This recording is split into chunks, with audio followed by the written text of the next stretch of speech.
Jayam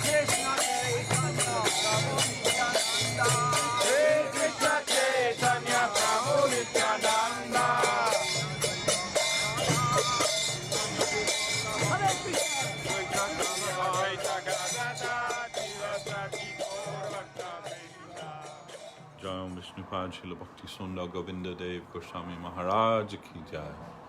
Jayam Vishnupad Srila Bhakti Rakak Sridhar Dev Goswami Maharaj ki jai. Jai Bhagavan Srila Bhakti Siddhanta Saraswati Thakur ki jai. Rupanuga Guru Bhagya ki jai. Jai Sri Chaitanya Saraswata Acharya Brinda ki jai. Jai Shri Harinam Sankirtan ki jai. Nitai Gaura Premanandi Hari Hari Bo. So welcome everyone to our Sunday afternoon talk from the Sri Chaitanya Saraswat Mad London chapter, East London branch at 466 Green Street, for the pleasure of our Gurudevs and their Lordship Sri Sri Guru Gauranga Radha Shyam Sundar Giri Hariju. Today is the 10th of October.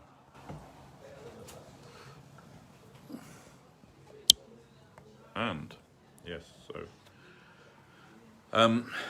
so yesterday on our Zoom with Srila Madhusudan Maharaj, we were talking about truth and harmony in the Kali age. Is it possible to find real truth and real harmony in the age of conflict? So, and just now I was saying to the devotees, what shall I talk about? And I picked up the book of Srila Govinda Maharaj's talks, the Revealed Truth, that book, and it just opened on chapter 9, Perfect Harmony. So that's basically what we're all looking for. So I thought that would be very nice. We can read from that, and if any thoughts come up from that, we can discuss those. So this is chapter 9 of the book, which is in section 4, Achinta Beda Abeda Siddhanta, Dasmula Tattva, Truth 8, Beda Beda Prakasham Sakalam Api Harihi. Everything is a manifestation distinct yet non-distinct from Krishna. Chapter 9, Perfect Harmony. The conception of Sri Chaitanya Mahaprabhu is called the Achinta Beda Beda Siddhanta, the conclusion of inconceivable difference and non-difference. Sri Chaitanya Mahaprabhu taught that the Achinta Beda Beda Siddhanta applies to everything, and that everything can be adjusted and harmonized by it. His teaching of Achinta Beda Beda Siddhanta is not a vad, an ism. So vad means ism. The different Vaishnava, anyway, Maharaj will explain, but the different philosophies taught by the Vaishnava acharyas and other acharyas is just generally known as something vad. So vad means ism, you can say. Gurudev saying here ism, or it means like a thesis. It's a philosophical thesis. But what Mahaprabhu is given is Siddhanta, and Siddhanta means conclusion. So,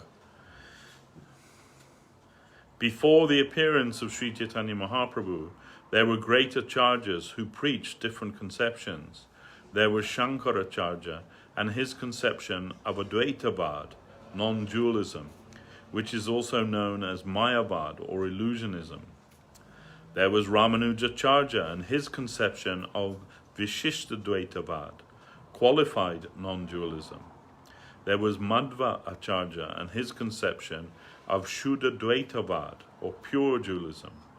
There was Vishnu Swami and his conception of Shuddhadvaitavad, pure. Oh, Shuddhadvaita? Oh, yes, okay. Oh, Shuddhadvaitavad. So one is Shuddhadvaitavad, that's Madhva, and Shuddha Advaitavad, which is Vishnu Swami, pure non-dualism. And there was Nimbarka Acharya and his conception of Dvait Advaitavad, dualism come non-dualism. There were so many vads or isms. Sri Chaitanya Mahaprabhu met with followers of all these conceptions, and everywhere he successfully established his conception of Achinta Bheda Bheda Siddhanta. He met many famous scholars like Sarvabhauma Bhattacharya and Prakashananda Saraswati. He discussed religion with them and gave them Krishna consciousness through his Achinta Bheda Abheda Siddhanta. Other than Mayavad, all of these conceptions are Vaishnav conceptions, and following them should be considered as Vaishnavism. The definition of Vaishnava is Vishnu Asya, Devata iti Vaishnava. One who is a devotee of Vishnu is a Vaishnava. All the scriptures say all creation comes from Vishnu. Vishnu means everyone's Lord. There may be many different conceptions of Vishnu and many different conceptions of how to worship him, but everyone who worships him is a Vaishnava. The Supreme Lord has many different forms, and all of them can be referred to generally as Vishnu. You will see a perfect example of this in Srimad Bhagavatam. There it is described that Krishna is the Lord's original and supreme form, and that Vishnu is his expansion. There it is also described that Vishnu and Krishna are a non-different tattva, or truth. Everyone knows that Krishna performed the Rasa Lila. Everyone knows that it was not Vishnu, and that only Krishna can perform this divine pastime of dancing with the gopis all night in Vrindavan. But when Vedavyas describes that pastime, he wrote, Vikriditam Vraja Vadhubhir Idam Cha Vishnu. Vishnu is playing with the Braja Gopis in the Rasa Lila.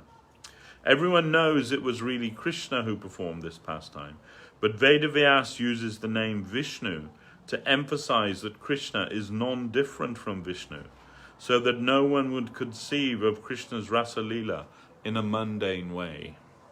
That's a very important point that Vedavyas is giving there. So before describing that Rasa Lila, he says Cha Vishnu, that this is Vishnu, to remind everyone, that Krishna is not just a mundane person or, a prince or cowherd boy or something from this world, but he is actually Vishnu. Therefore, when we approach the Rasa Lila or the Madhura Lila of Krishna in general, we are to understand that it is not a mundane pastime being performed by some mundane personality, but that personality is the supreme personality of Godhead himself, Vishnu, in the form of Krishna, which is his original form. In this way, we can understand that God is one, but according to our capacity, we understand him deeply, more deeply, and most deeply. Because of this, many different forms and conceptions of God consciousness are taught in this world for different persons. God consciousness is always one, but we see that within different conceptions there are different procedures for practicing devotional life, and that different forms of the Lord are worshipped. For example, Ramanuja Acharya worshipped Lakshmi Narayan, and Madhvacharya worshipped Bal Krishna. Mahaprabhu Sri Chaitanya Dev knew everything, and he taught the procedure to worship Krishna, the Supreme Personality of Godhead, who has the full range of relationships with the Jiva souls. Aradhyo Bhagavan Brachesha, Tanayas Tad Dhama Brindavanam, Ramya Kachid Upasana Brajavadhu, Vargena Va Kalpita, Srimad Bhagavatam, Pramanam Amalam Prema Pramarto Mahan, Sri Chaitanya Mahaprabhu Matan Nidam, Tatra Daraha Na Poraha. Srila Vishwanath Chakravarti Thakur, who was a very exalted devotee in the school of Sri Chaitanya Mahaprabhu, presented Sri Chaitanya Mahaprabhu's conception in gist form in this verse. His expression is that Nanda Nandan Krishna of Sri Vrindavan Dham is the Supreme Personality of Godhead and the most worshipable form of the Lord. The Braja Gopis' worship of Krishna is the supreme form of worship. Srimad Bhagavatam is the supreme scripture, and divine love for Krishna is the supreme goal and wealth of life. We can understand Mahaprabhu Sri Chaitanya Dev's conception, especially his Achinta Bhed Abheda Siddhanta, clearly through the writings of Srila Bhaktivinoda Thakur. Tad binamangshams cha jivam prakriti kavalitam tad vimuktams cha bhavat. Beda beda prakasham sakalam api horehi sadhanam shuddha bhaktim. Now this is from Bhaktivinoda Thakur's Das Mulla. Srila Bhaktivinoda Thakur explains Sri Chaitanya Mahaprabhu's teaching. Everything is a manifestation of the Lord that is inconceivably different and non-different from the Lord. The Jiva souls, for example, are different and non-different from the Lord. The Jiva soul's existence is compared to sun rays which come from the sun, the Lord. The Jiva soul's existence has almost all the same qualities as the Lord, just as the sun rays have almost all the same qualities as the sun. But just as it is the qualities of the sun that exist within sun rays, so it is the Lord's qualities that exist within the Jiva souls.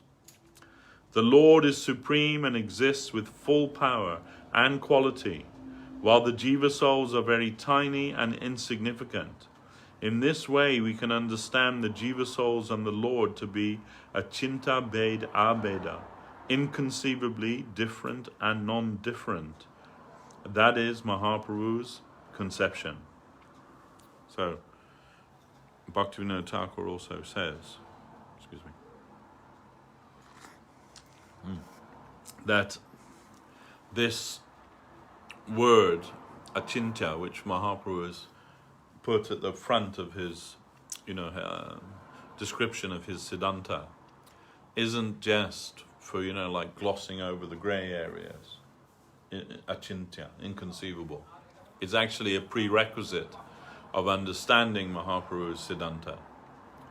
So like one great Vaishnava, godbrother of Guru Maharaj, Bhakti Vichar Jajwa Maharaj, he asked one of our sannyasis one time about something about the Leela of Krishna during the Govardhan Leela, when Krishna was lifting the hill and everyone taking shelter underneath. And some kind of complex, tricky question he asked, and that sannyasi's reply was, and he asked him, how do you explain this? And then his reply was, it's achintya, it's inconceivable. So, and then Jajwa Maharaj said, and that will be your answer for everything, isn't it? It's inconceivable. So you don't understand, so you just say, oh, it's achintya. Everything is achintya. But what Bhaktivinoda Thakur says, that has to be foremost in our conception before we can approach Mahaprabhu's Bheda Bheda Siddhanta. That ultimately the Lord is achintya and everything about him is achintya. So it is inconceivable. So these examples have been given, like Gurudev just said, the sun and the sun rays. It's an example, but it's not a perfect example. It only goes so far because the mundane world, the sun is something in the mundane world, and the rays of the sun are something from this mundane world. So it gives us an idea. You could say that without the sun rays, the sun isn't anything. The sun is made up of sun rays. So in the same way, the absolute truth, or the Brahman, is made up of jiva souls, something like that. But it doesn't end there. So it is an imperfect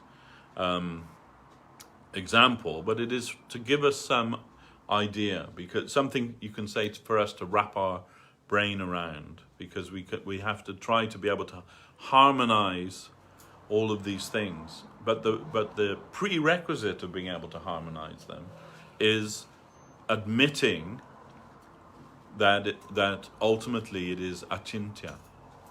So as Guru Maharaj would say, what will you understand with your puppy brain? That you cannot fit the infinite into a finite brain, into a finite consciousness. It's like trying to contain the ocean within a glass. It's impossible. A drinking glass, you can fill it up, but it won't contain the whole ocean. That would be impossible. So similarly, we can understand something in our limited consciousness as much as the Lord allows us to understand, but the infinite can never be known in full by the finite. So the Lord is all powerful. He exists with all quality and qualification, and he is never subject to illusion. He is infinite and therefore able to reveal himself to the finite jiva souls. This is also another important point, is that the Lord is never subject to illusion. This is actually one of the arguments that Ramanuja used to defeat Shankaracharya's philosophy, where Shankaracharya asserts, that we are all the infinite, and we are God ourselves, but at the moment we are covered by illusion. Once that illusion has been removed, then we become the Lord in all his fullness. But Ramanuja says that no, it's not possible for the Lord ever to be covered by illusion, because that would mean then that Maya is more powerful than the Lord, if Maya can cover the Supreme Lord. Of course, Yoga Maya, that is another thing. But even Yoga Maya, Krishna is not subject to that. Yoga Maya is Krishna's energy, and Mahamaya also Krishna's energy, and he is above both. So that it's an important point for us to know, that he is never subject to illusion. Some commentators say that Krishna, when he speaks Bhagavad Gita, he's the Brahman become flesh. They say like that, that like you can say an ordinary person who has become possessed by Brahman, so that he's able to speak Bhagavad Gita, and therein lies the divinity of Krishna. But it is not. It is ultimately governed by the sattva guna of this plane. But that idea is dismissed by the Vaishnavacharyas. Krishna is never subject to illusion in any circumstance. Even when he comes to this material world, he is always fully transcendental. Is what? This book. No, this is revealed truth. This is Srila Govinda Maharaj's talks. Because you just read some of the things. Before they used to worship baby Krishna, Vallabhacharya, Yeah. and his devotee. And either they were also worshipping Lord Vishnu. But I think Chaitanya Mahaprabhu installed Radha and Krishna worshipping. Yeah, it was Madhura Rasa was first shown in the Sampradaya of Madhva by Madhavendra Puri, and from Madhavendra Puri our line is split, you can say, from Madhva's line, from there to Mahaprabhu. So, the Lord is infinite and therefore able to reveal himself to the finite jiva souls. When the jiva souls pray for his mercy, the Lord can reveal himself to them and give them his ecstatic service. If he could not do this, then he would not be infinite. The jiva souls, though they are finite and subject to illusion, can know the infinite Krishna by his will. That is achintya, inconceivable. And that means that the relationship between Krishna and Gurudev is achintya. The relationship between Gurudev and the Jiva soul is achintya. And the Jiva soul's service to Krishna is also achintya. Yet they all happily exist by the will of Krishna, which is also achintya. The Jiva soul is finite and Krishna is infinite. But everyone has heard so many times that Krishna exists within every soul's heart. This is a firm truth. But how can the infinite live within the finite's heart? Only by the infinite's will. That is achintya. How exactly it is possible that Krishna exists within the heart of the Jiva soul is achintya. Where exactly he exists there is achintya. How the Jiva soul can do wrong and go off to the illusory environment when he is present in their heart is also achintya. If Krishna exists in everyone's heart and Krishna's power can remove all inauspiciousness, then why are the Jiva souls conditioned in the mundane environment? Why are they attached to the mundane environment? This is also achintya. The Jiva souls are simultaneously very near the Lord and very far from the Lord. Their position is achintya. All of these examples of inconceivable relationships can be harmonized naturally through Sri Chaitanya Mahaprabhu's Achinta Bheda Bheda Siddhanta. So, when our family priest told us, when I asked him about the questions about why some people suffer in the world and some people have everything, more than everything they need in the world, his reply was, it's a mystery. So if we follow this line of thought, then he's right? Some things are just achintya, maybe not that, or maybe it's achintya to him, but ultimately the Lord is achintya. So what do they say? The Christians say, the Lord moves in mysterious ways his wonders to perform. That is a fact. The Jiva souls are by nature chit, spiritually conscious and knowing. That means that the Jiva souls can by nature experience transcendental reality, that they have the capacity to experience what is achintya. To do so, they only need to be free from the influence of illusion and receive the Lord's grace. The scriptures describe the Jiva soul's knowledge in 5 stages: pratyaksha, paroksha, aparoksha, adhoksaja, and aprakrita. Pratyaksha gyan means direct knowledge, knowledge based on what is seen and felt by the senses and the mind. Paroksha gyan means indirect knowledge, knowledge that is learned from others based on their experiences with the senses. Pratyaksha gyan. Okay, their pratyaksha gyan, that means. Mundane science, Darwin's theory of evolution, and so on, come from these 2 forms of knowledge. The scriptures explain that these are external forms of knowledge. They are like smoky coverings over the fire of the Jiva soul's pure conscious nature.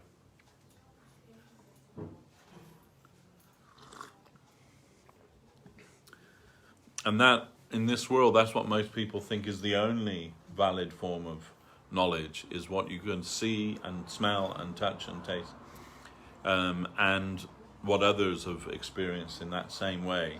That's according to the mundane thinkers. That's the only reliable form of knowledge.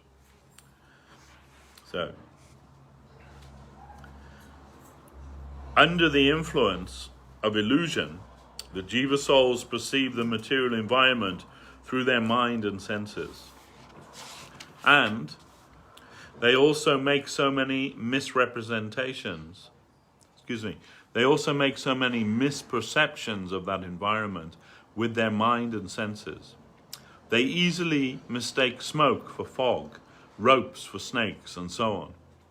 If Jiva souls try to make conclusions about the inconceivable, based on their sensory knowledge and mental experience of the mundane world, they will be confused and misled. The pratyaksha and paroksha forms of knowledge are ignorable for jiva souls who want to experience the inconceivable. So in other words, when we apply those the forms of knowledge or to the transcendental realm, that pratyaksha and paroksha, direct experience of the senses, and the what is learned from the direct experience of the senses of others, both of those are not sufficient for understanding transcendental knowledge. There was a friend of mine, she said, her idea was that if you get a computer and you feed all of the knowledge of everything into that computer, the computer will become God. That's what she believed. Because it will hold all the knowledge of the... But I said, no, even all the knowledge of God and knowledge of the Lord, I mean, say, a knowledge of the universe, even if we were to know, which we don't, we only know things in our very small sphere. But even if all that knowledge were there, that still wouldn't equal God. But she wasn't convinced. So a computer can become God in that ideal. So. Right. Exactly right, yeah. The frog in the well. When he's trying to describe, or someone's trying to describe to him what's outside of the well, then he says, yeah, is it this big? And puffs up his cheeks. Oh no, much bigger. This big, and keeps puffing up his cheeks until he explodes. No, still not big enough, I'm afraid. So, Dr. Frog, yeah, used to call that, didn't they? Dr. Frog philosophy. Okay. We can also see, though, that scientific knowledge has a relationship with transcendental knowledge. All jiva souls are naturally theistic. They are made of Chaitanya, consciousness, and their thinking, feeling, and willing all lead them towards the theistic world. Now, in the scientific age, there is so much research going on. The subject of the scientists' research is mundane, no doubt. But their research is also very successful. We now have radio, television, internet, space travel, and so on. Significantly, we can see that the scientists have discovered how to communicate through the ether.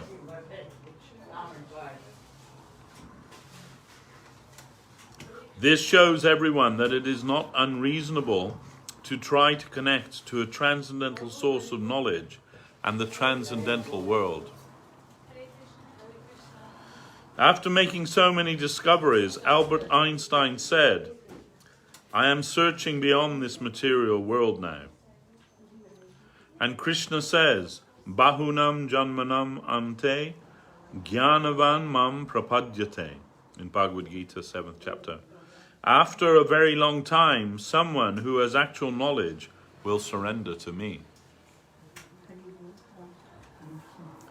Many scientists are now concluding that they have been studying so many things in the material world, but that now they must expand their search. This means that the searching spirit and the nature of consciousness itself naturally lead scientists and souls in a theistic direction. It is my hope and expectation that as scientific research progresses, the scientists and everyone who follows them will proceed towards the transcendental world as they get clues about connecting with transcendental knowledge. I expect that gradually, by the mercy of Nityananda Prabhu and Sri Chaitanya Mahaprabhu, the atheistic age will come to an end, and most scientists will become theistic and get Krishna consciousness. I do not think everything will go in the line of atheism. If someone can believe that transcendental knowledge can descend from the transcendental abode, then we cannot say he is an atheist. I have traveled all over the world, and I have not actually seen an atheist anywhere. In some way, everyone respects higher knowledge and higher existence. It is just that their respect is not properly adjusted. This means that everyone has a theistic mentality and respect for theism. When anyone has clean consciousness, faith, and real hankering in their heart, they can easily understand the divine form of existence that is present in the Lord's transcendental abode, full with love and affection.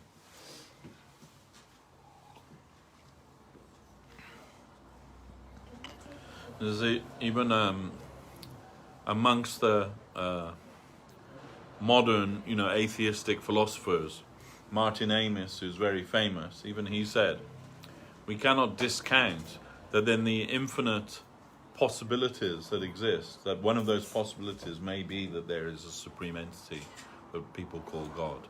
We can't dismiss it completely. So at least that means he has some humility, that he knows that there's much more knowledge than he actually possesses, or that anyone possesses. That's what they said in the time of Isaac Newton. His followers, admirers, they said, "Oh, we think you must be the most knowledgeable and clever person in the whole world." And he just laughed at that and said, "Well, I may be more knowledgeable than you, because at least I know that there is an ocean of knowledge, and I'm just collecting pebbles on the shore of that." You see that the great scientists like Newton and Einstein, they realize that there's much more beyond what they can understand. Because when you come in connection with something but vast, when you start to begin to understand the workings of the universe, for example, then it must mean something will make you humble. It will give you some humility in relation to that. So, in this way we can understand the position of pratyaksha gyan, direct sensory knowledge, and paroksha gyan, knowledge from others' discoveries. Above these types of knowledge is aparoksha gyan, indistinct knowledge of consciousness. We cannot clearly describe that type of knowledge, though we can connect with it through scriptural advice. Then, from beyond that plane of hazy consciousness comes transcendental knowledge, adhoksaja gyan. Srila Vishwanath Chakravarti Thakur has given a definition of adhoksaja knowledge. Adha kritam atikrantam aksajam indriyajam jnananam jena saha adhoksaja. Knowledge that exists beyond the reach of our senses, our eyes, ears, nose, tongue, touch and mind, that can forcibly knock down and cross over our worldly knowledge, that is adhoksaja knowledge.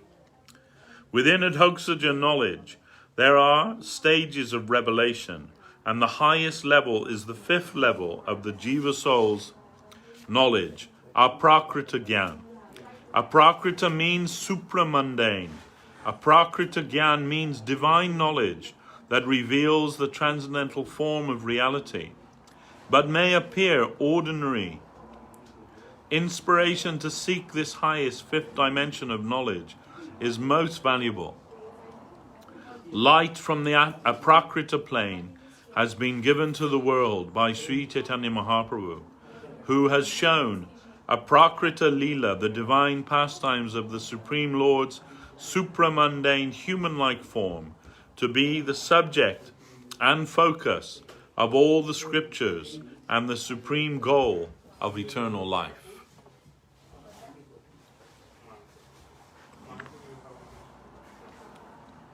The Vedanta Darshan begins with the command to search for Brahma.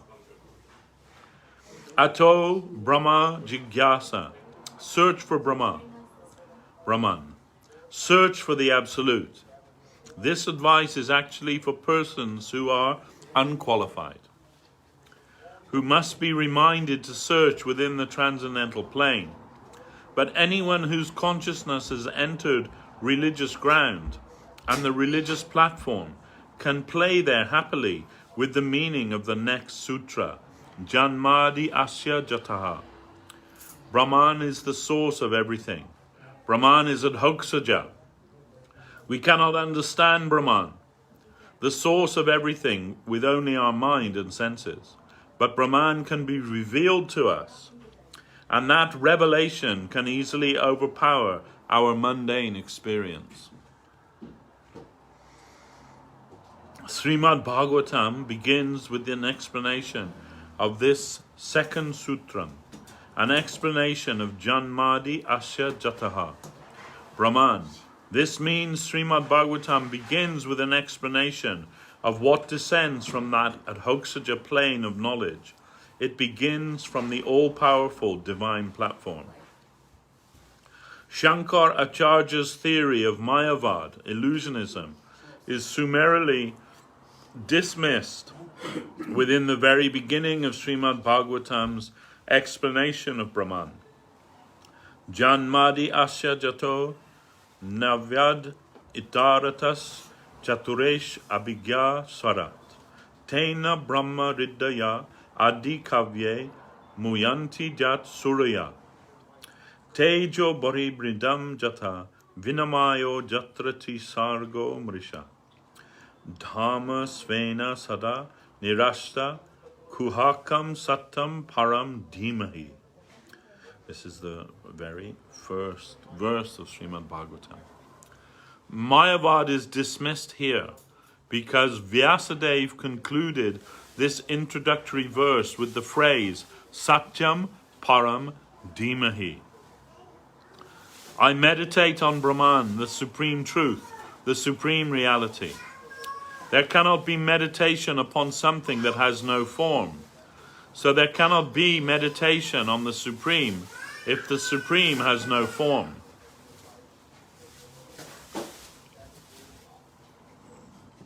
Shankaracharya taught that Brahman is nirakar, or formless, nirvishesh, devoid of qualities, and nishakti, powerless.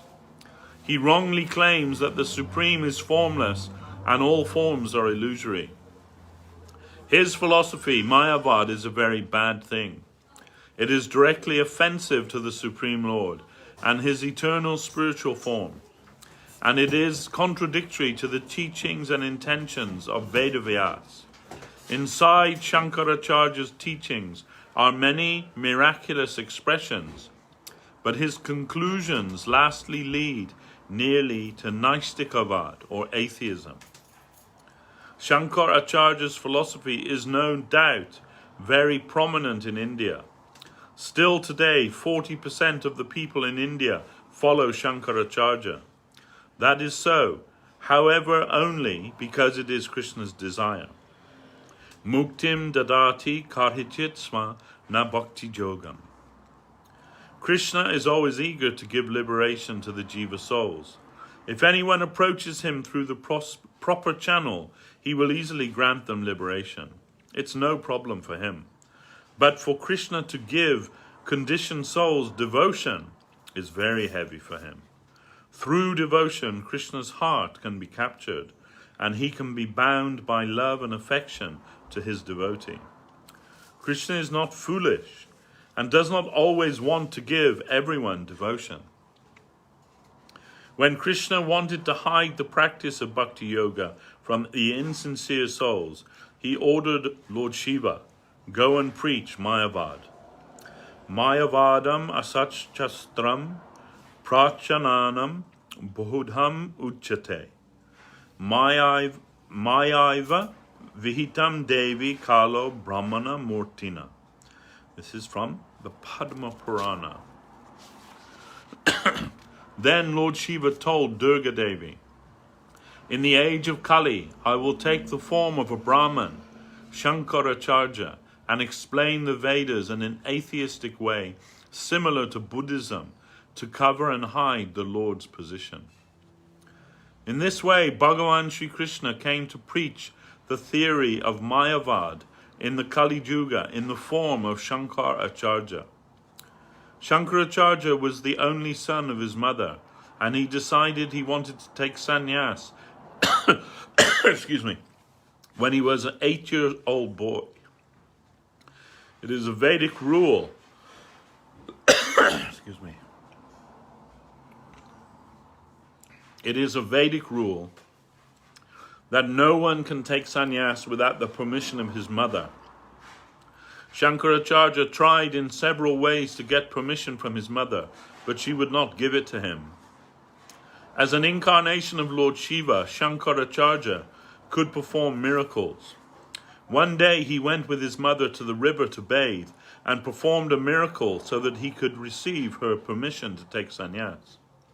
While he was bathing in the river, he arranged for a crocodile to suddenly grab him. Then he cried, "Save my life!" He called to his mother, "Oh mother, give me permission to take sannyas. Please give me permission now." His mother gave her permission at that time. What could she do? She said, "I give you my permission to take sannyas." Then immediately the crocodile left Shankaracharya alone. Shankaracharya came out of the water, paid his Dandavat Pranam to his mother, and left to take sannyas. Shankaracharya had this sort of miraculous character, and with this type of capacity, he preached his philosophy of Mayavad. We can understand how Shankaracharya preached his philosophy of Mayavad and how it was defeated by the devotees of the Lord through a story about Ramanuja Acharya. I am very much attached to the philosophy of Ramanuja Acharya because Mahaprabhu has shown the glory of his teachings. There are many very sweet stories from the Sri Sampradaya. Anyhow, once when Ramanuja was a 12-year-old boy, he defeated his Sanskrit guru, Jadava Prakash. In the Chandogya Upanishad, there is a beautiful explanation of Brahman, which describes how Brahma's eyes are sweet, beautiful, and attractive. Kata kapyasam pundarikam evam akini.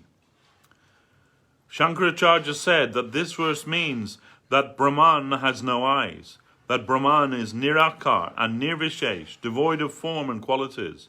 That is Shankaracharya's description of Brahman. Ramanujacharya explained this verse of the Chandogya Upanishad to mean that Brahman's eyes, meaning Bhagavan's eyes, the personal Lord's eyes, are like beautiful lotus petals. He explains that it means that Bhagavan's big eyes have a little light blue and reddish color around them, and they are very palatable looking. In his commentary, Shankaracharya said, Kapi asam kapyasam. Kapi means monkey. Maybe you have seen at the Jagannath temple of Puri Dham, there are monkeys whose back part is a little reddish. This was Shankaracharya's explanation. Bhagavan's eyes are like the reddish back part of a monkey's body. I have read this explanation in Shankaracharya's commentary. Shankaracharya is not foolish. It is only the divine will of Lord Krishna that Shankaracharya gave this explanation. When the 12-year-old boy Ramanuja heard this explanation from Jadava Prakash, he began to cry. His guru asked him, "Why are you crying?" Ramanuja replied, "It is impossible. Bhagavan's eyes are not like a monkey's reddish back part. How could any gentleman make this sort of comparison? I cannot understand." Jadava Prakash asked him, "Can you explain something more than Shankaracharya?" We must not forget, Ramanuja was only a 12-year-old boy at this time. He replied, "Yes, I can. The word kapi means monkey, but kapi also means padma or lotus. The definition of kapi is, excuse me, my eyesight's bad. Kam pibati kapi. That is, kapi means something that drinks. So kapi means the nala or the stem of a lotus flower. Thus, kapyasam means that which lives on top, the asan of a drinking stem, kapi. It means a lotus flower. The whole verse, jata kapyasam pundarikam evam akini, means that Bhagavan's eyes are lotus eyes. Everyone knows this. Everyone knows Bhagavan's eyes are like lotuses. So why did Shankaracharya miss this point? Hearing young Ramanuja's explanation, Jadava Prakash was surprised. I cannot tolerate this boy. I shall have to kill him. And he tried to also. But lastly, Lakshmi Narayan saved Ramanuja, and Jadava Prakash became his disciple. This type of story is found in Ramanujacharya's Sampradaya. Of the 4 Vaishnav Sampradayas, Shri, Brahma, Rudra and Shanak Sampradaya, we see that the Shri Sampradaya has the most exemplary devotional activity. In this way, we can understand that Brahman really means Bhagavan, the Supreme Personality of Godhead. But what is the actual definition of Brahman? Jasya Prabhavato Jagad Anda Koti, Kotishva Shesha Vasudadi Vibhuti Binam, Tad Brahma Niskalam Anantam Ashesha Bhutam, Govinda Purusham Tamaham Bhajami. This is from, of course, Brahma Samhita. Brahman or Brahmaloka is the plane of divine light, beyond all the material universes, which is described by the Upanishads. Many jnanis and yogis may study or meditate on this impersonal form of Brahman, considering it the highest destination. But that aspect of Brahman is actually an external form of Krishna, which emanates from his divine personal form. Vedanti tattva vidas tattvam jnanam advayam. Brahmeti paramatmeti bhagavan iti sabjate. From Srimad Bhagavatam. In Srimad Bhagavatam, Vyasadeva explains that all the rishis and munis have taught that the highest conception and destination in spiritual life is beyond the Brahman, the non-differentiated absolute, and beyond Paramatma, the supreme soul. They have taught that the highest conception is Bhagavan. Only in the Bhagavan conception, the sweet absolute Sri Krishna is there, full-fledged theism. Krishna is really Brahman Swarup, Brahman's original form. Srila Krishnadas Kaviraj Goswami gives us a very clean and clear example to understand this. Brahma Anga Kanti Tara Nirvishesha Prakashe Surja Jaina Charma Chakke Jyotir Maya Bhase. When we look at the sun in the sky, we see it as a gloriously illumined ball, though we know that inside the sun there is an environment and life and many things playing in different ways. Our vision of Brahman is like that. We see it from very far away, and we do not see directly what it is. It is actually beyond our capacity to understand directly. It is adhoksaja, imperceptible. We may be able to think of it at first by thinking of a light or energy, not found in this world. But inside that, what we may think of as the light of Brahmaloka is Vaikuntha Loka, the variegated spiritual world. Jyotir abhyantari rupam atulam shama sundaram. This is a verse from the Narada Pancharatra. If you enter into the glow of Brahmaloka, you will see it is actually the effulgence of Krishna Loka. And inside Krishna's eternal abode, you will find the beautiful blackish form of Shamasundar.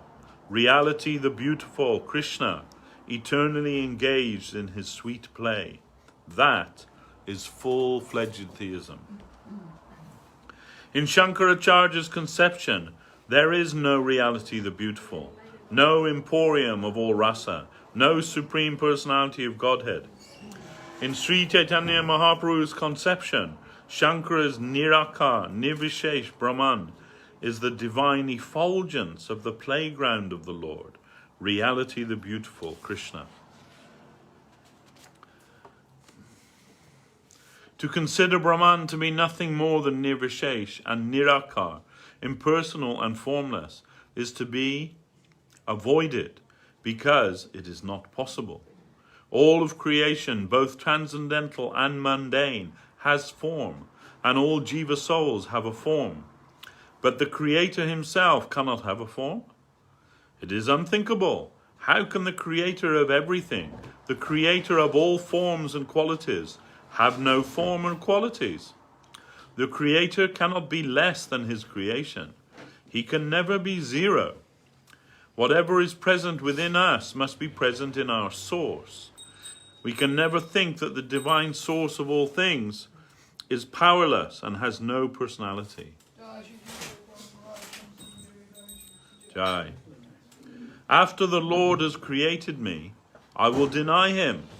He has given me a form, consciousness, realization, and so on. He has given me so many things, and with them I will deny him. It is nonsense thinking.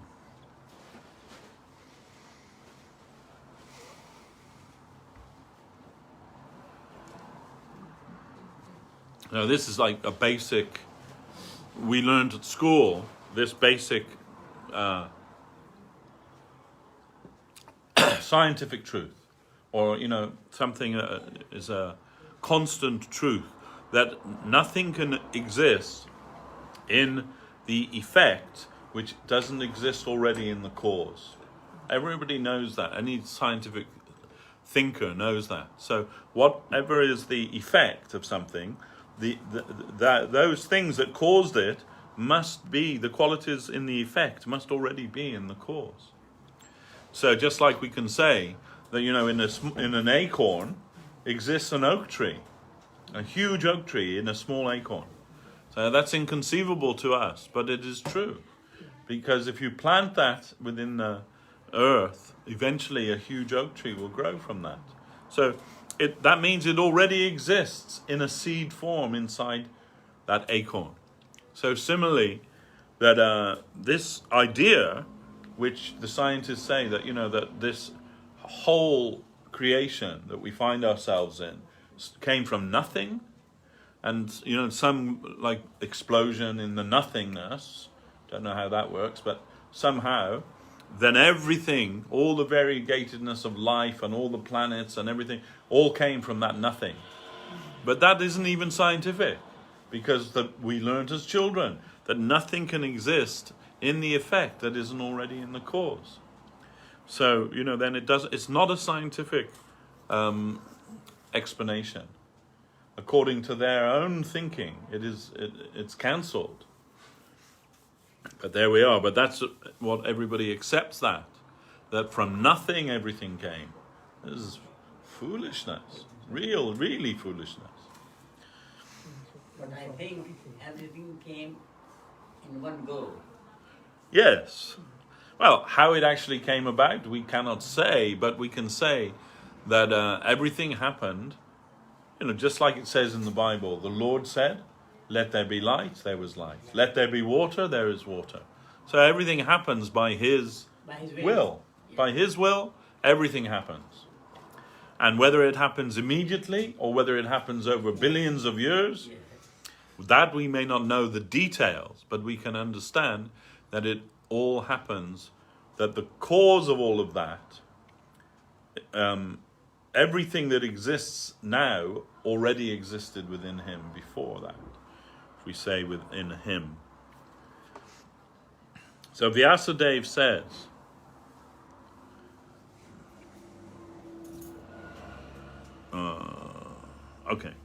within the material creation, everything generally moves in a systematic way. The planets orbit around the sun and so on. How can the Creator be powerless or foolish? It sometimes may be difficult for some persons to see that everything is moving nicely under the Lord's control. Sometimes it may seem to some that everything is happening in the wrong way. But whether everything seems to be moving rightly or wrongly, the Creator cannot be considered to be powerless. Vedavas says, Raso vai saha. Saha means he. Brahman is he, who is the creator of all, the cause of all causes, who has his own existence, who is fully complete, and who is reality in its fullest form, who is for himself and by himself, as reality the beautiful. This expression of Vedavas also summarily dismisses Shankaracharya's Nirvisheshavad. If Brahman is he, then Brahman cannot be Nirakar, Nirvishesh, and Nishakti. He must have form, qualities, and power. We read everywhere that the Lord has an eternal form, qualities, and power. He does not have a material form. He does not have a form like the forms we see in this world. He has a transcendental form. In Islam, they do not explain this entirely, but they always pray, by your mercy, Allah, by your mercy, Allah. If the Lord does not have form or power, how can he bestow mercy? The Muslims also say that after death, everyone will be judged by the Lord. If the Lord has no potency and personality, how can he judge everyone? In Christianity, there are many descriptions of heaven. The Lord himself, his form, his qualities, and so on, are not directly described. But if he is said to be eternally playing in heaven, then he must have a transcendental form and qualities. The transcendental eternal form of the Lord is aprakrita, supramundane, and is supremely worshipable. But it is no doubt difficult to believe that the Lord's supreme form is that of a young boy named Krishna, whom we can play with and feel joyful by serving. Srutim apare smritim itare, bharatamanye bhajantu bhava bitaha, aham ihananda mande yasya linde param brahma. Who will actually believe that the Supreme Personality of Godhead Krishna plays in the courtyard of his father Nanda Maharaj? So many rishis have done so much research and finally given us this knowledge. They have no intention to cheat us. Vyasadeva has given us this knowledge, this finest consciousness, and he has no intention to cheat us. Whether we believe it or not, it is true. It may be difficult for us to conceive, but still it is true. And when we become established in that truth, we will feel complete joy and ecstasy. Krishna's eternal abode and his existence within that abode are no doubt inconceivable for the conditioned souls. How it is that the Lord has unlimited eternal forms, like Nrsimhadev, Vamandev, Ramchandra, and Krishna, is achintya, or inconceivable. How it is that they all exist in an eternal, fully conscious way, full with their own spiritual property, within their own infinite abodes, is also achintya. How they all exist at once within the Parabhyom Dham, the spiritual world, is also achintya. How Krishna sometimes takes the form of Vasudeva, sometimes takes the form of Sankarshan, and sometimes takes the forms of Pradyumna and Aniruddha, is achintya. How Krishna sometimes shows his Prabha Vilas and Vaibhav Vilas forms in his different abodes, Dwaraka, Mathura, and Vrindavan, is achintya. How Krishna can expand his power like a candle that lights thousands of other candles, and how all the candles can shine with his same supreme power, is achintya. Anor aniyam mahato mahiyam. How Krishna can be smaller than the smallest and greater than the greatest at the same time is achintya. How Krishna is always fully present within all of his infinite manifestations simultaneously. All of these things are achintya. Achintya Achintya means that which is beyond our capacity to think or understand. Achintya kalo ye baba natangs tarkena yojajit. Prakritabhya param yachcha tat achintasya lakshanam. This is from the Bhishma Parva of the Mahabharata. Srila Guru Maharaj used to say that our mundane brains are like puppy brains. They cannot conceive of the transcendental reality. Prakritabhya param. Everything we can think, see and do is all powerless to try to realize what is achintya, inconceivable. But when the scriptures describe something as inconceivable or achintya and imperceptible adhoksaja, it does not mean that it does not exist. It means it is happily existing beyond this universe in the transcendental realm that can be revealed to us.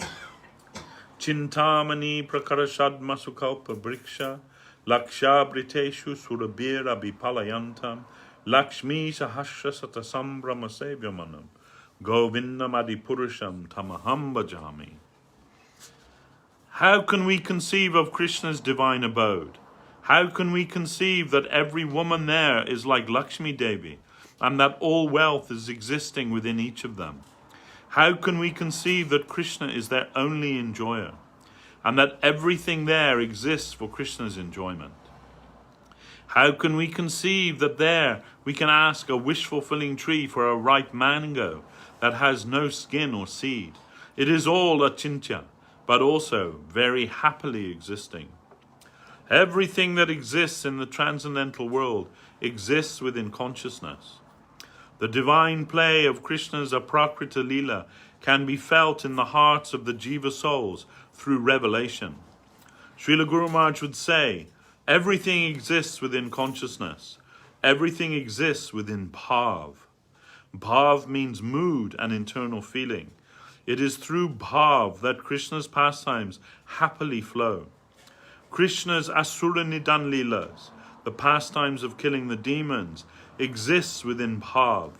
And the pastimes of viraha, separation from Krishna, also exist within bhav. How can we conceive that time does not move in Krishna's abode? That there is no past or future there, only the eternal present? How can we conceive that every day is Krishna's birthday and every day is Krishna's play day? It is all achintya. There, whatever is present within a devotee's bhav immediately happens in front of them. When Mother Jashodamati thinks, oh, Krishna has gone to Mathura, she faints and cries. But when she wakes up and sees Krishna playing his flute and asking her, oh, Mother, give me some butter and sweets, she makes these for him. Krishna eats them and her mood changes. This is Krishna's spiritual abode. That all jiva souls have a service place there. That all the conditioned souls can go to that plane and engage in service there. That is achintya and miraculous. In the material world, the jiva souls suffer through death and birth, happiness and sadness, and so many things. They cannot cross the natural laws.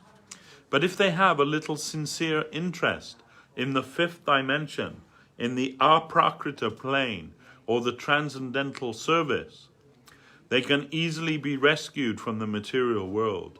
They can attain liberation and become a member of the holiest place within Vaikuntha, Goloka Vrindavan, where fully auspicious happiness exists eternally. Muktir hit vanjata rupam swa rupena vyavastiti. Real liberation means not only becoming free from the illusory environment and the whole of mundanity, but living in the transcendental service plane as the Lord's eternal servitor. In the scriptures, the kinds of liberation are described: Sarupya, Salokya, Samipya, Sharsti, and Sayuja. When the jiva souls practice bhakti yoga, they can attain the first four forms of mukti for the Lord's service. Sarupya mukti means attaining a form like that of the Lord. Salokya Mukti means attaining a place in the Lord's abode. Samipya Mukti means attaining direct association with the Lord.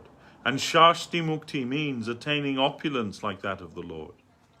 The last form of Mukti, Sayuja Mukti, is bad. Sayuja Mukti means merging into the fire of the Lord's effulgence. This type of liberation is the goal of the Mayavadis who follow Shankaracharya's theory. Shankaracharya's theory of Sayuja Mukti is nothing more than the idea of a black hole. If anything enters a black hole, it disappears and will never return. In his theory of Mukti, Shankaracharya said that Gyan, Gyaya and Gyata, knowledge, the object of knowledge, and the knower, all are demolished and disappear. His theory is called Jnana Mukti. Non-devotional scholars explain that Jnana Mukti is like the meeting point of three lines. They say that Gyan, Gyaya and Gyata, knowledge, the object of knowledge, and the knower are like three different lines that merge at one point, and that point is liberation. But real Mukti, however, is the extension of those lines into the transcendental service world. Muktir hidvanjata rupam swarupena vyavastiti. Real Mukti is the extension of the Jiva soul's thinking, feeling and willing, the extension of their knowledge, their environment and themselves into their transcendental forms for the service of the Lord. Anjata Rupam means that the Jiva soul's thinking, feeling and willing all merge into one point. Mukti, and after that they are extended into the spiritual platform.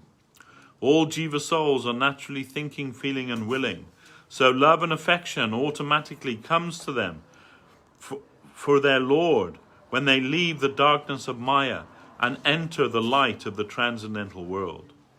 Leaving the darkness of illusion and entering into the light of Krishna consciousness is the actual meaning of Mukti. In this way we can understand the conception of Sri Chaitanya Mahaprabhu and his teachings of the Achinta Beda Beda Siddhanta.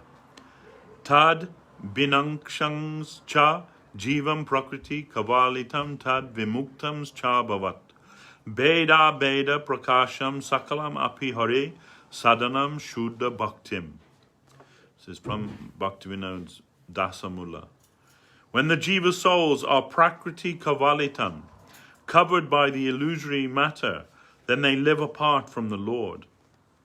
And when the Jiva souls are vimuktams cha bhavat, liberated through their devotional mood, the improvement of their consciousness, bhava, they play within the Lord's divine abode. By the Lord's will, the transcendental environment and the illusory environment exist side by side as his manifestations. And the Jiva souls live within these environments. Only a few Jiva souls temporarily exist within the illusory environment. And gradually all Jiva souls come to exist within the transcendental environment of divine attraction to the Lord. In this way we can see everything in perfect harmony as an achintya beda beda prakash, an inconceivable different and different manifestation of the Supreme Lord. There we are. Hare Krishna. So that is Srila Govinda Maharaj's explanation of Achinta Beda Beda Siddhanta. And it's quite wonderful. Actually, this whole book, Revealed Truth, is very wonderful. We find that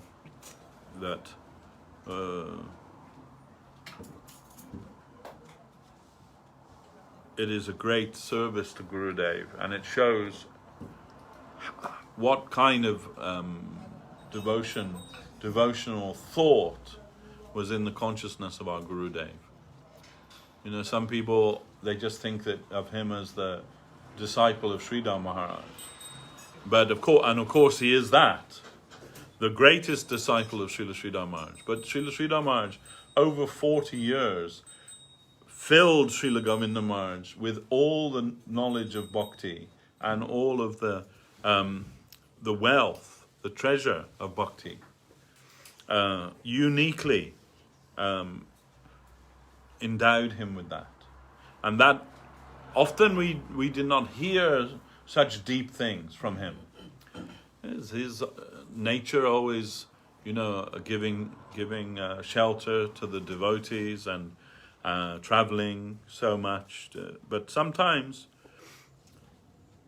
when we hear these things, of these kind of talks by him, we can understand that Guru Maharaj is Susiddhanta, Srila Sridhar Maharaj is Susiddhanta, and lofty understanding of Krishna consciousness was fully manifest in the person of Bhakti Sundar Govinda Dev Goswami Maharaj. And this book shows that.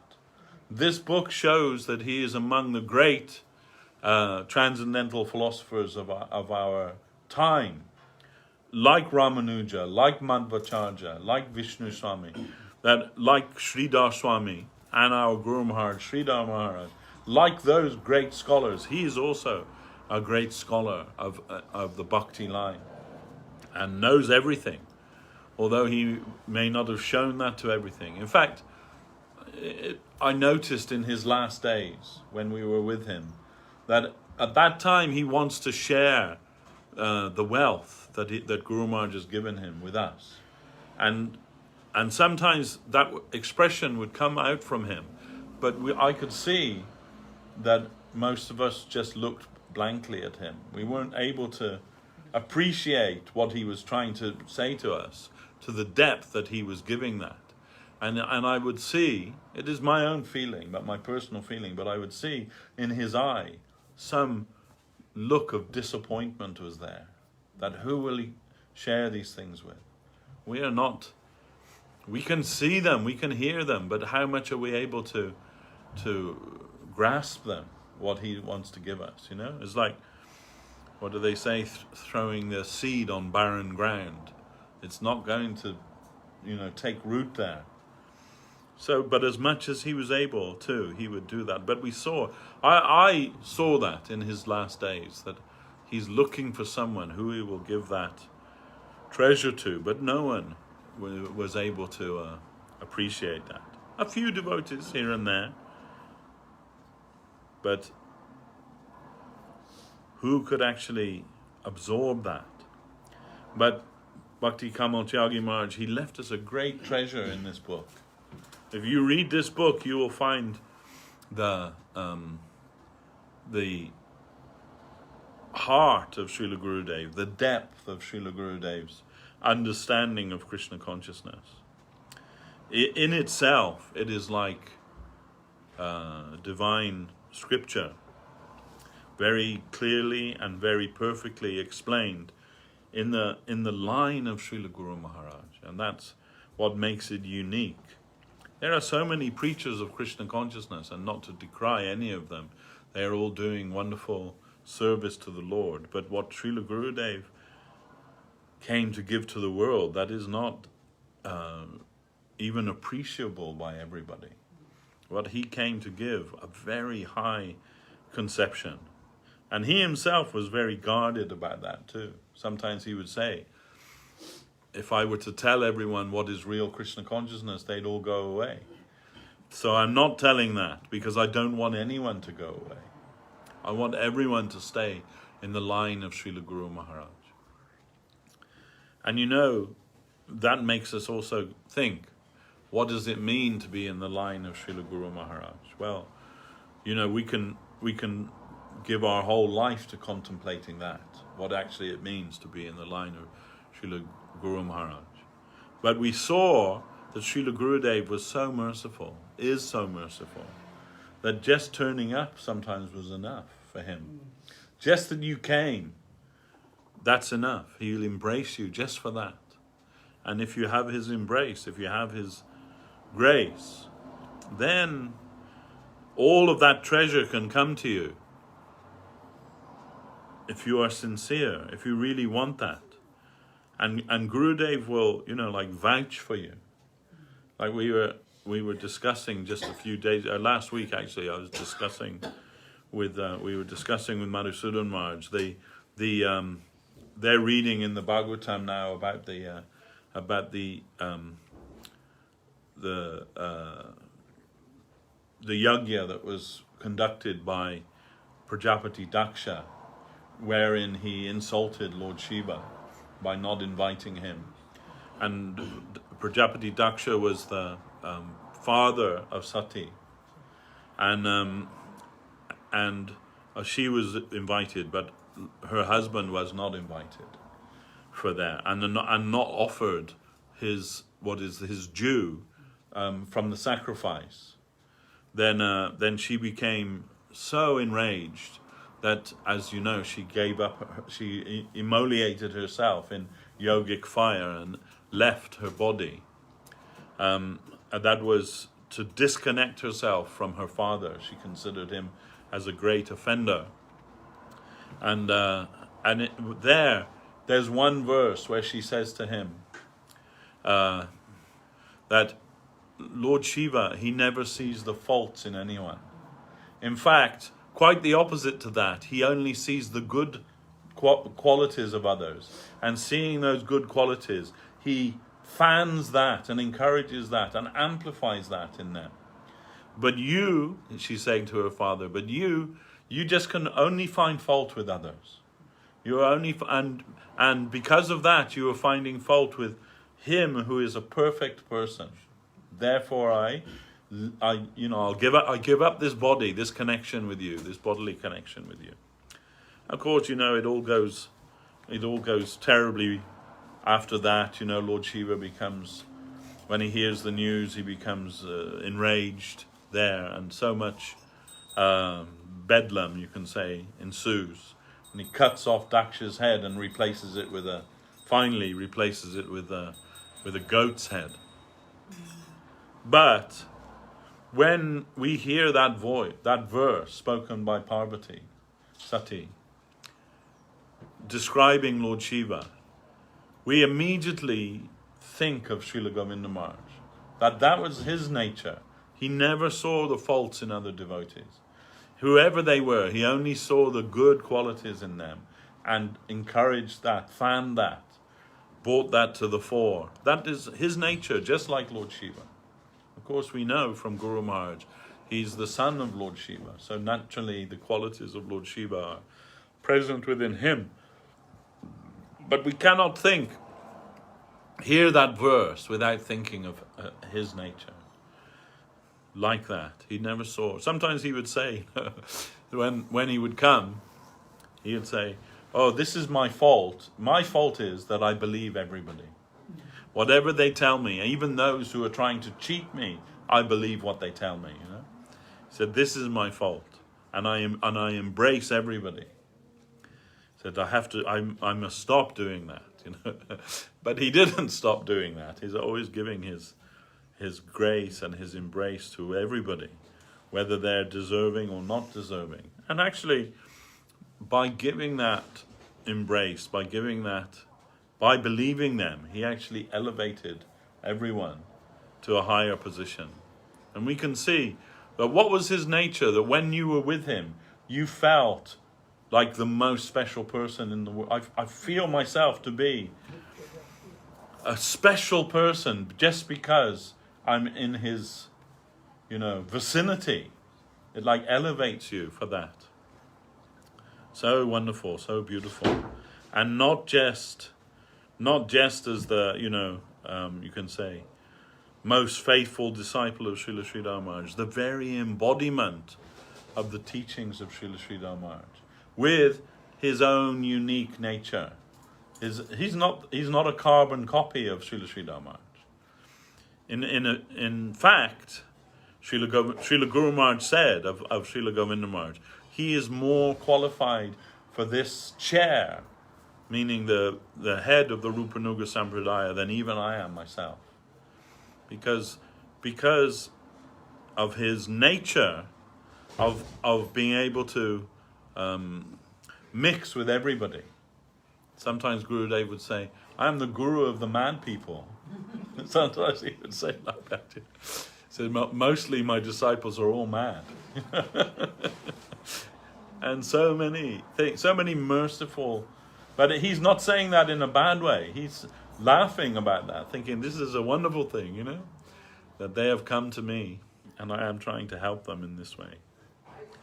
We were in Italy and taking prasadam with Gurudev once at Villa Govinda, and just like out of the blue, he's like taking prasadam, just contemplating something, and then he looked up and he said, "Do you know, I have 3 disciples that when they came to me, they were men. They're all women now." And he was laughing, but you know, not dismissing them either. You know, they're still my disciples. Maybe they were men and now they are women, but they're still my disciples. It is all right. Everything is okay. One guy from Italy. Yes. So you know, then this is the Kali Yuga, and Gurudev's mercy extends past all of these things. Guru Maharaj a lot more conservative about those things. You know, he would not believe some of the things that he heard. Guru Maharaj would not believe, but Gurudev said, nothing surprises me in this world anymore. You know, after his traveling. One time there was a couple. They were married, and Gurudev and Srila Sridhar Maharaj's disciples, but he was gay and she was a lesbian.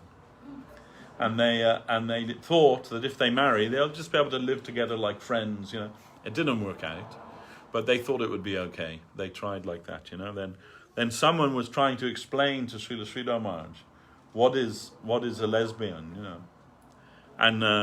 and Guru Maharaj just said, "Oh, we know, of course, between men, but between women, Kali Yuga has gone so far already." He said, "You know, between women, it was very shocking to him." But Gurudev just accepted all these things, you know. He said, when I was in Australia, I see a woman driving a big truck, you know, like truck driver as a woman, and she's waving to us, and I'm waving to her, and I'm, wow, this is amazing thing, you know. And on his after his first world tour, when he returned to India, one of his friends met him and asked him, "So what was your impression of the West? What did you see about the West?" And he said, "In the West, there are no shoe thieves and there are no street dogs." That was his remark. But yes, we can see, you know, that added with his own magnanimous nature and broad thinking nature, he was able to give the treasure of Srila Guru Maharaj to anyone and everyone. And it's my experience, maybe others have different experience, but my experience that whoever came in connection with him, they always left happy. He made everybody happy. Nobody came and went away thinking, what was that? You know, everyone went away happy. What can I say more than that? Happy. And so much faith he had in Guru Maharaj. You know, once here upstairs in the front room, he was getting ready to come down to give a lecture, and he said to me, "Do you know, Prabhu, anyone that will stay in the line of Guru Maharaj, they must get the service of Rupa Manjari. Must. What do you think?" And I was like, wow, Maharaj, you know, I know that that's like the highest thing that any Vaishnava can aspire to, but I can't begin to say that I understand what that means. But if you say that it's so, then it's so. And I'd see, and that made me reflect, well, what does that mean to be in the line of Srila Guru Maharaj? It's not a simple thing, it's a very high thing. You know, means to be able to represent him in such a way. But then I thought, but Gurudev, what's his criteria? Just that you came along and showed that you had some appreciation for Guru Maharaj, that was often enough for him. Then you know, enough for him to embrace you, enough for him to consider you in the line of Guru Maharaj. Then what kind of master do we have that is able to give that kind of mercy to anyone and everyone? then we cannot but feel very excited for our future. We cannot but feel very blessed in our life. As whatever will happen now, it doesn't matter, because we got the grace of that great soul. That's enough for us. That's enough. That's actually all you need. You don't need to be a great yogi or a great philosopher or a great speaker or anything, any qualification. You don't need to be any of those things. All you need is to get the grace of a Vaishnava, a real Vaishnava. And we can say, without a shadow of a doubt, that Srila Gurudev was a Param Vaishnava. He is a Param Vaishnava. He is the eternal Parshada of Bhakti Rakak Sridhar Dev Goswami Maharaj, who in his turn, the eternal Parshada of Srila Bhaktisiddhanta Saraswati Thakur. Then, with connection to this kind of parampara, sampradaya, then everything is wonderful. Everything is really wonderful, and we are more than encouraged by that. Although we may feel ourselves as the most disqualified, the most unqualified, the most undeserving, but we know that Gurudev never looked at anyone in that way. He always was excited to see that anyone who would come to hear about Guru Maharaj and Guru Maharaj's Siddhanta from him, anyone who would come, he's willing and happy for that. So happy for that. Excited for that. So, like they say that some things are just, like, what's the expression? Just grace without any, prerequisite or anything. Just unfathomable, causeless, that's the word. Causeless grace. There's no cause for it. Only that you're just in the vicinity of it and you're willing to receive that. How much we are willing to receive. That's the only thing that holds us back, how much of it we're willing to receive. And Gurudev said, those who are in the line of Guru Maharaj, now the only thing they have to do is learn to tolerate how fast they will advance. How fast that will be. Who can tolerate that? Then just by holding on to, I said to him, just by holding on to your dhoti, Maharaj, we can tolerate it. He laughed. So we shall try as much as possible, and we believe actually, that's our faith, that he doesn't forget us, that he sees us. All the time he's seeing us, and all the time he's looking what we are doing, and only looking what we are doing for Krishna. And what we are doing for Maya, he's not interested in that, because Maya is everywhere. This is the world of Maya, right? So, what somebody said to me once, they wrote something, an email to someone, that Devashis, she's just exploiting people, and, like that. And that person was meant to be my friend. I asked him. Then another devotee received that. He sent it to me and said, this is what so-and-so thinks about you. Okay. Then I asked him, did you write this? Did you write this? He said, yes, I wrote that. And I said, oh. He said, I'm sorry, Prabhu. And I said, but it's okay, because, it's not surprising. It's not like surprising news, headline news. In the realm of exploitation, someone exploits. That's the world we live in, right? In the world of hypocrisy, someone's a hypocrite. What should we be surprised? In the world of sinful life, someone is committing sin. We shouldn't be surprised at that. It's just the way the world is. What we should be surprised is who is trying to leave that behind, who is trying to find the connection with the upper world, That we should say. Prabhupada used to say, don't be surprised who leaves, but be surprised who stays. Because this Maya is always trying to entice us away, you know. You can do this, you can do that. You can still be Krishna conscious if you do this and do that. She'll tell you. Until you're lost. Lost everything, forgot everything. Oh, what about your connection with Guru and Gauranga, with Srila Maharaj, with Srila Govinda Maharaj? Oh yeah, left that a long time ago. Just because I thought the grass was greener over here. No. Let's try, you know, let's try. And we may be cheaters, we may be sinners, we may be exploiters, we may be sinners, whatever we may be. Doesn't matter, because that's everyone. That's the description of everyone in this universe. But we're trying to embrace the higher, trying to make ourselves receivers for that.